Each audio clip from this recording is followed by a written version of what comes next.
Okay, guys. We're back, and the reason I say that we're back is because every time I finish one of these videos, I have to take time out to publish it and get it up on YouTube. So this is part 2. I'm going to try to go a little bit quicker because I want to get to my snacks, and it's late, and I've got stuff to do. So thank you for your patience again. My screen is not quite working the way I want to, so hopefully I'll be able to get these questions asked. We finished with question 3. What was the consequences of Adam's sin? It's basically that work became difficult and fruitless. Work is not a part of the fall. The fall of work, actually work suffers from the fall, we'll put it that way, okay?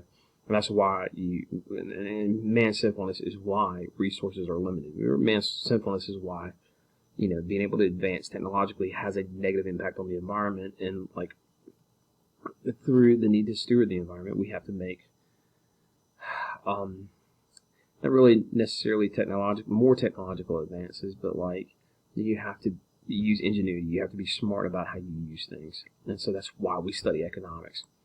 Going on to question 4. What are 2 ways to think about who owns a nation's natural resources and how they should be used? What is the term for the system that falls somewhere in between? The 2 ways are socialism, essentially, and capitalism. Socialism is basically, they say it's defined as the government control of property and the redistribution of personal wealth. Listen, the way it works is that what you produce is not yours. And so what you get paid for producing is not yours either. It can be seized from you at a moment's notice. A pure socialistic system means you work for the state, and the state gives you back what it thinks that you need to survive. Now, it's sold in our modern context as a minimum, a basic living wage, that everybody's entitled to the same living wage. But what it comes with, as we're seeing now, because we're essentially living in a more socialized society because of the restrictions on work, you can't do anything with it. So, for example, in a time of crisis, governments tend to trend more towards a socialistic system because you want top-down leadership, you want a little bit stricter control of the nation, you don't want free entrance and egress or exiting from your national borders. You want to keep track of what's going on so you can best mitigate or alleviate the crisis. Now, this can be in times of war. This can be in times of pandemic like we're dealing with now. It can be in times if we were to have a massively devastating climate phenomenon, which on our continent probably not because we're so big. But if we were a smaller nation like a Puerto Rico or even like the Philippines or something like that, and you have a national disaster, the government tends to seize control of everything. Well, at first it sounds like everything's good, like we're all getting government checks, right? Or at least families are. Mine's not coming yet.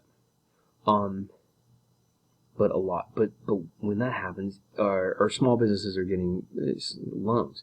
Well, when that happens, and you get stuff from the government, you have to play by their rules. And sometimes those rules are good, and they're designed to help us, which like the stimulus packages that we're getting right now are. But if you're a small business owner, and you receive a government grant, you have to maintain a certain standard of production in order to not have to pay that grant back. Literally, that's what small business owners are doing today. Pretty fair because of the situation that we're in. But imagine living your whole life like that, okay? Imagine if you are, for example, in education, you get to go to government school, and that government school, or you get to teach at a government school, and that government school pays you $50,000 a year, $55,000 a year, good paycheck, especially compared to what we get at a lot of the private schools. But you have to teach,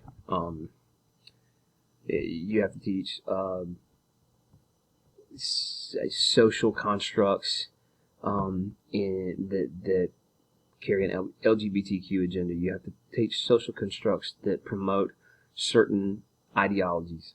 You can't teach Bible. I guarantee you, I can't work at a public school, not necessarily because I'm not state certified. You can get state certification. They just don't teach my subject. So with socialism, even though you get stuff from the government, you produce what the government wants you to produce. And that's how the redistribution and the control of property, intellectual property, which is teaching, writing, stuff like that, and the redistribution of personal wealth. That's how that literally works. You produce what the government wants you to produce, and they pay you what they want to pay you. Capitalism says you privately own your property. You have the right to keep your wealth so long as you can sell it and market it to somebody. So, for example, I'm in a system of education where I teach scripture and I teach Christian philosophy, biblical philosophy. And so far as that is a valuable asset, the place that I work for is going to keep paying me for that intellectual property that I'm giving the school. Okay? That's a capitalist system. We are basically able to capitalize on each other's gifts and or contributions, and they benefit the good, okay, the whole of the society.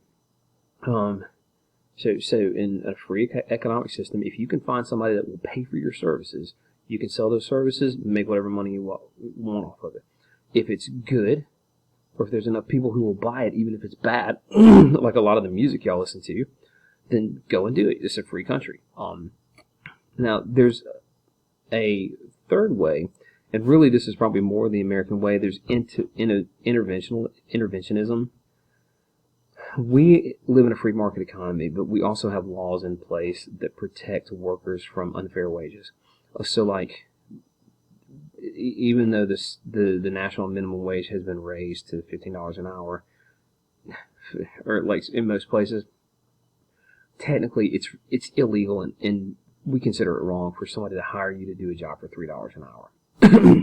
If there's not another way for you to make money, like restaurant workers and waiters and waitresses, they make very, very little per hour, but they make a lot of money in tips.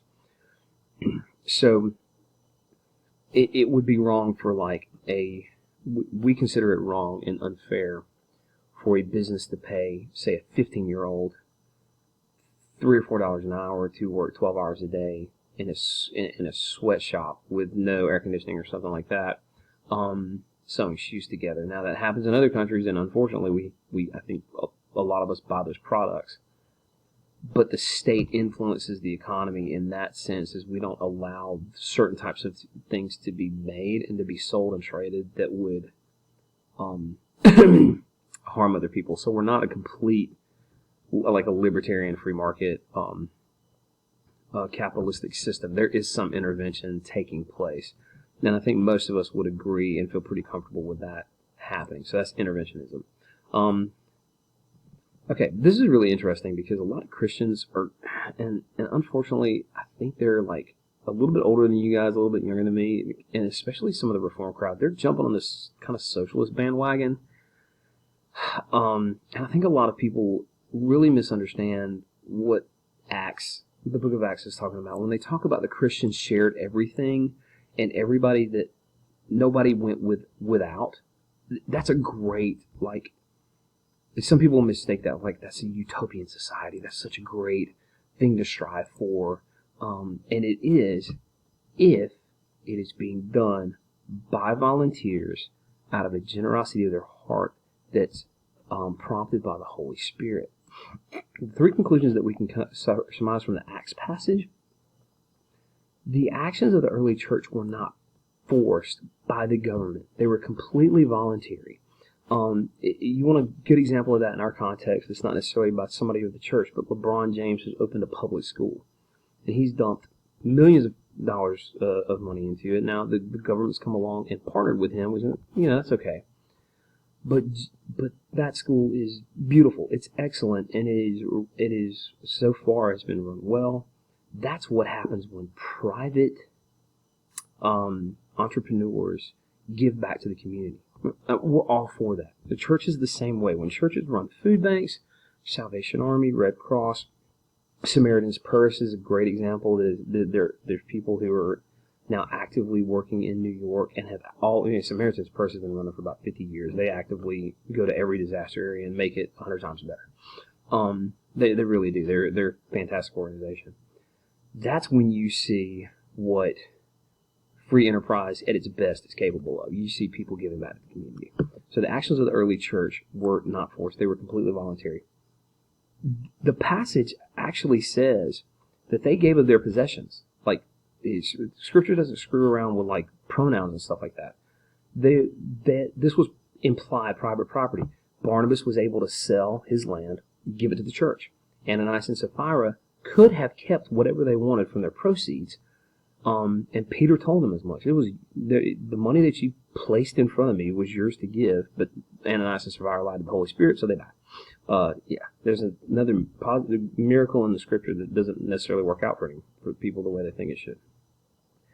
And there was also historical motivation for Christians to respond to others with that generosity, whether it was the contributions taken up by the church in Antioch for the famine in Jerusalem, whether it was the needs of the widows, the Greco, the Hellenistic Jewish widows in Acts 6.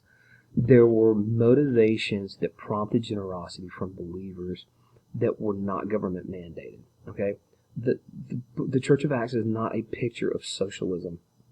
It is a picture of generosity coming from Christian charity that is an influence of the Holy Spirit, not coercion by the government. So if you're going to use Scripture to promote a political agenda, you need to actually pay attention to what you read. And there is no we could talk about the governments of Scripture later if you guys want to email me a question about like how those work. Besides separation of powers, briefly explain two more ways the government's kept in check. Those things are economic freedom. Private institutions, businesses, universities, civic associations, because they disperse the ability of a powerful state to control the people. LCS is actually a battleground, if you will, private Christian school, to keep you from being indoctrinated into society. Homeschool systems are battlegrounds to keep you from being indoctrinated from a secular society. If you don't believe that, there was a recent article by, I think, the Harvard Law Journal. It's passed around on Facebook. You can find it because they misspelled arithmetic on it, saying how horrible homeschool is because it doesn't allow the state to indoctrinate people. It's literally the argument that they put forth. Private schools are the same way. Economic freedom, when you can establish an institution that is beneficial and self-sustaining, then the government can't tell you what to do, which is one of the reasons why churches and private schools don't necessarily like to take tax money. And private property, if you can own property, then you can tell people what they can and cannot do on your property. You can get them off of your property, and you can also use that property to be a informed citizen. They use newspapers and stuff like that, which say what you want to about the mainstream media. The idea was that the government shouldn't be able to control them. All right, I'm going to stop here, and then we'll get on to the last few questions.